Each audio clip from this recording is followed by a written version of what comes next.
Now, I don't think the Sri Lankan people as a whole should succumb to the same temptation and make the same mistake.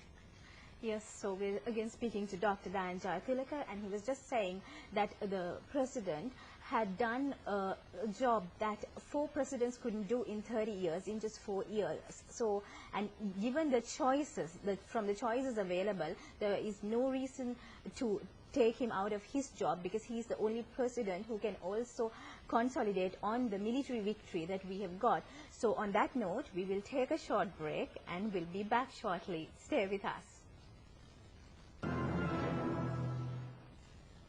Welcome back. You're watching Roundtable, and we are discussing a lot of issues with Dr. Dayan Jayathilake. Yes, doctor. So now we know that you published a very interesting book, and this is called Fidel's Ethics of Violence, right? Correct. So this book is actually a very interesting book, and I want you to comment on the essence of it, and also in the context of things that are happening now, how applicable the essence of the book is. Well, it's my second book. The first one came out from New Delhi in 1995, and the Tigers criticized it at that time, Anton Balasinghe. This is my second book, because I'm committed to writing a third, so in fact, early in the year I will be taking up a senior fellowship overseas in order to write another book. But anyway, I'm pleased that the book is getting good reviews. Just a couple of weeks ago, December 2009, Cambridge University Press put out the Journal of Latin American Studies, and there was a review by Professor Paul Chambers of the University of Bradford, in which he says the book makes an important philosophical contribution, and has important philosophical implications and so on, and he sort of places it in the category of political philosophy. Now, I won't go into a sort of... So that is why you're branded as a public intellectual. That's for reasons, right? Well, thank you. Yes, I suppose so. But I think that it has a great relevance to our history and our problems today, because if you take two movements that claim to fight for the liberation of the people, the JVP and the Tamil Tigers, you will find that their use of violence was absolutely barbaric.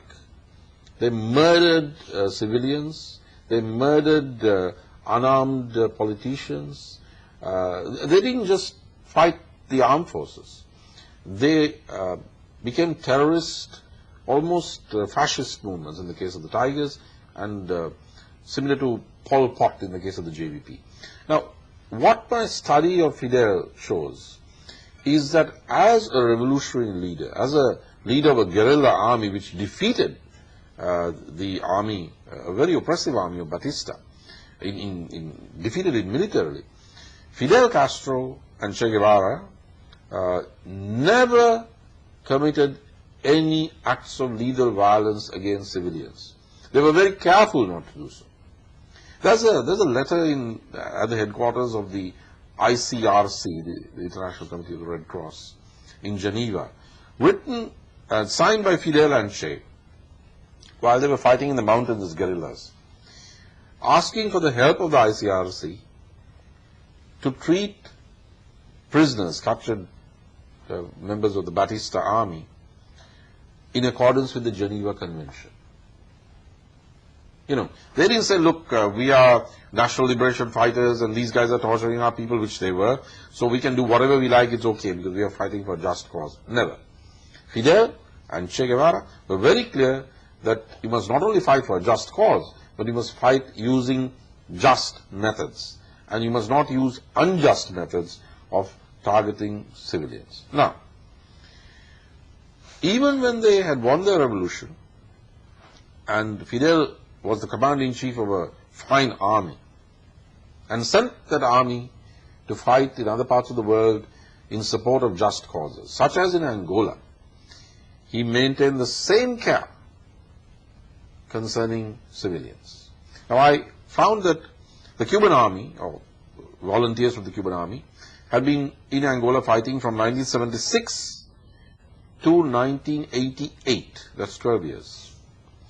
and they fought 2 rounds, once in 76, once in 88, against a very powerful South African army, the apartheid army, and they beat them. And the Cuban army was fighting across the supply line, the whole of the South Atlantic, while the South Africans were just next door, you know. And they beat these guys. Nelson Mandela, when he was released, he went to Havana and said, I would never have been free if not for the fact that the South African military was defeated in Namibia, on the Namibia-Angola border, by Fidel's forces. Now, I asked the South African defense minister, the guy who was on the other side, 12 years, 300,000 Cuban forces in Angola, was there one war crime or charge of atrocities or anything? One. He said no. And I studied the records in Geneva. There was not a single charge, even by the United States, which is the main critic or foe or enemy of Cuba, on the issue of war crimes. So it's a lesson. It's a lesson to revolutionary movements, guerrilla movements like the Tigers and the JVP, Al-Qaeda, which are very different from Fidel, who waged an ethical struggle.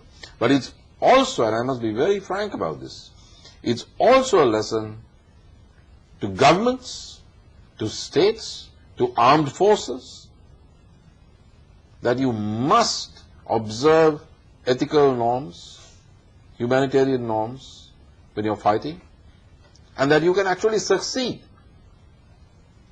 You can actually succeed. Why are there no war crimes charges against the Cubans? People would have, the West would have loved to have framed them, because the Cubans didn't give them one excuse. One excuse.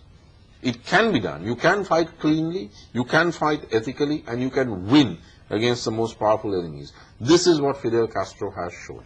So it is basically, it's a sort of a reconciliation between among violence and then just causes, and going to further just cause in just means. Very good. So that's right. That the essence that is captured Just in cause, just means. So it's an ethical and moral use of violence. That if you have to use violence, and sometimes you have to against certain types of enemies, there's no other choice.